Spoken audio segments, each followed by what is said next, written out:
नमस्कार भाई दोस्तों, एक तो वीडियो को थोड़ा ध्यान से सुनना और पूरा सुनना। कैसे 90 सेकंड में कोई किसी की धज्जियां उड़ा के चला जाता है ये भी आपको पता लगेगा। ना झुकने दूंगा ना देश को मिटने दूंगा, बस देश को बिकने दूंगा। ये पॉलिसी चली हुई है, सबके सामने है। उधर से अमेरिका का प्रेशर है, इधर से चाइना ने और बड़ा प्रेशर बना दिया। अब तो मुंह खोल दो कम से कम, चाहे कोई छपड़ियां है नचड़ियां है कुछ भी है, लेकिन मुंह तो खोल सकता कम से कम कि ऐसा कुछ हो रहा। आप क्या सोच रहे पंजोकड़ा साहिब में ये सब ऐसे ही हो गया? ऐसे ही गंदमंद के बच्चे ने गाड़ी चढ़ा दी एक बच्चे के ऊपर? नहीं, ये सब साजिश के तहत हो रहा है। पिछले 100 साल से जो ये साजिशें रचते आ रही है ना, उस साजिश के तहत किया गया। अभी तक गंदमंद के लड़के के ऊपर FIR दर्ज की नहीं हुई, जिसने एक विकलांग बच्चे के ऊपर गाड़ी चढ़ाई थी, जिसकी पसलियां टूट चुकी है, वही FIR दर्ज नहीं हुई। रात को अश्रु गैस के गोले, लाठी चार्जर, ये सब कर दिया गया संगत के ऊपर। क्यों हो रहा है पता है आपको? क्योंकि 15 अगस्त को मोहाली मोर्चे पे कट होना है, ताकि हरियाणा वाले ना पहुंच सके वहां पे। ये है इनकी असली साजिश। असली साजिश तो आप कभी इनकी समझ ही नहीं पाते। पकड़ो इनकी साजिशों को, तब जाके कामयाब होगे आप लोग। शांतिपूर्ण वहां से ना और भी बड़ी मांग उठ सकती है आपकी, और असली एक्शन भी करना पड़ेगा। 29 तारीख का जो कट किया था उसमें दिल्ली हिली थी।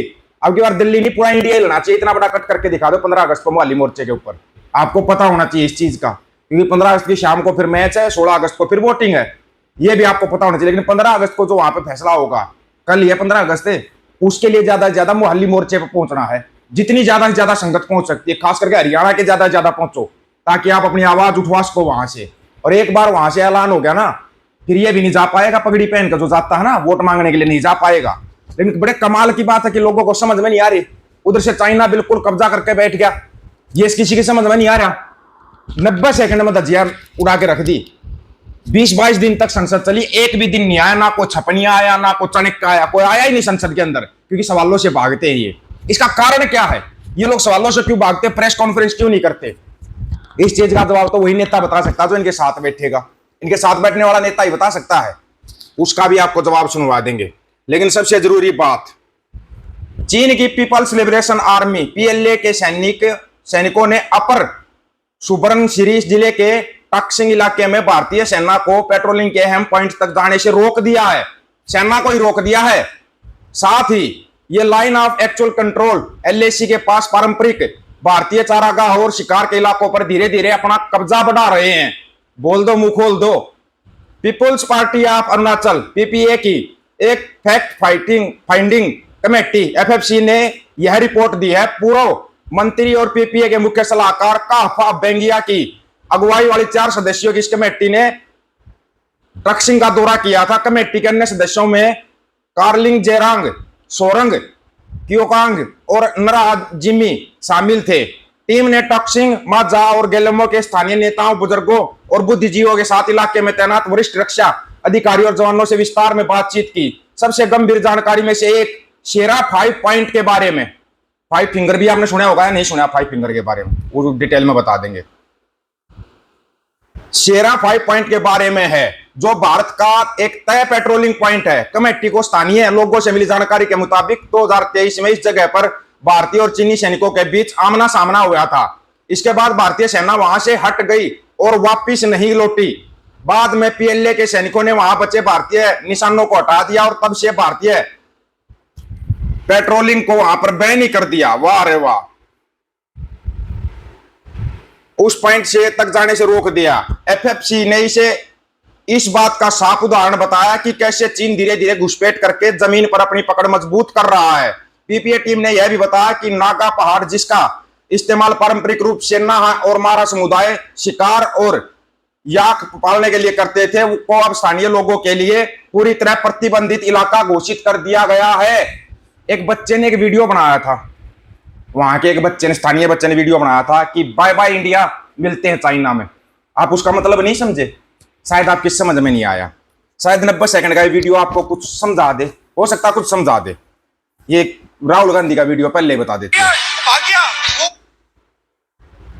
आपने कभी सोचा है कि प्रधानमंत्री प्रेस कॉन्फ्रेंस क्यों नहीं करते? ये मेरे लिए बड़ी सरप्राइजिंग चीज थी। मैं सोचता था कि इसके पीछे कोई मार्केटिंग की स्ट्रेटेजी है, कुछ है। फिर मैं भैया उनके साथ कमरे में बैठ गया 5 मिनट और बात समझ आ गई, भाई ये तो जा ही नहीं सकता मीडिया के सामने, ये तो वहीं का वहीं 5 मिनट में खत्म हो जाएगा। रियलिटी, मैं आपको रियलिटी बता रहा हूँ। इनके माइंड में घुस गया कि फॉरेन पॉलिसी इज दिस। जबरदस्ती गले पड़ना।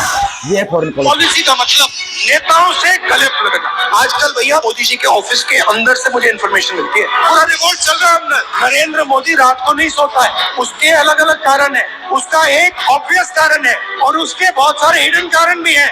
अमित शाह सो कॉल्ड क्या कहते थे उसको पहले, चाणक्य, और क्या कहते थे, Sardar Patel, Haripal, where has he disappeared? भाग्य वो 20 दिन के लिए पार्लियामेंट हाउस में नहीं घुस पाया हो। Why? Because for the first time they are feeling India's expression. और अब इनको बात समझ आ गई है कि अब ये देश अपने आप को एक्सप्रेस करने से नहीं रुकने दे।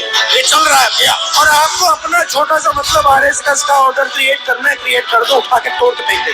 आप लिख लो, जिस दिन तक नरेंद्र मोदी अपना इस्तीफा नहीं देंगे, अमित शाह नहीं हटेगा, उस दिन तक नरेंद्र मोदी और अमित शाह नहीं सो पाएंगे। इनको हम मतलब पागल कर देंगे, पूरी रात जगा के रखेंगे जब तक वो कोलैप्स करके कहें कि भैया ये हमारी बस के लिए, माफ करो, छोड़ दो हमें। क्यों? अब ये माफ करो छोड़ दो हमें की नीति के पुराने वाले हैं। बात करते हैं पंजोखड़ा साहिब की। पंजोखड़ा साहिब के अंदर ये सब क्यों गया? उस मंद के ऊपर या मंदा गंदा क्या नाम है उसका, हमारे को नहीं पता। उसके ऊपर अभी तक एफआईआर दर्ज क्यों नहीं की हरियाणा पुलिस ने? क्योंकि भाई को भाई से लड़ाना है। पिछले 100 साल इनकी बेस यही राजनीतिक बेस है इनका, भाई को भाई से लड़ा दो। हरियाणा पंजाब में इतना मनमुटाव करवा दो। हरियाणा का मुख्यमंत्री पंजाब में जाकर बोलता हम मोढे से मोढा मिलाकर लड़ाई लड़ेंगे। ये मोढे से मोढा लड़ा के वहां पर आंसू गैस के गोले, स्कूल के अंदर गोले गिरा देना, वहां पर पढ़ने वाले बच्चों के ऊपर गोले गिरा देना, ऐसे मोढे से मोढा मिला के। अगर हरियाणा का मुख्यमंत्री सोचता है कि भाई वो पंजाब के वालों के लिए कुछ सोचना चाहता है, सिखों के लिए कुछ सोचना चाहता है, तो 15 अगस्त को कृपया करके मोहाली मोर्चे पर पहुंचे। अगर मोहाली मोर्चे पर नहीं पहुंचता है तो ये समझ जाना कि इनके मन के अंदर बहुत बड़ा मैल है और ये बहुत बड़ी चाल चलने वाले हैं। ये देख लेना आप, ये बहुत बड़ी चाल चलने वाले हैं। मेरे पास सुबह सुबह फोन आया कि भाई आपको आर्मी की पूरी ड्रेस पहन के और तिरंगा लहराना है सरकारी स्कूल के अंदर। माँ भाई किसने बोला है ये? बोला ये सरकारी आदेश है।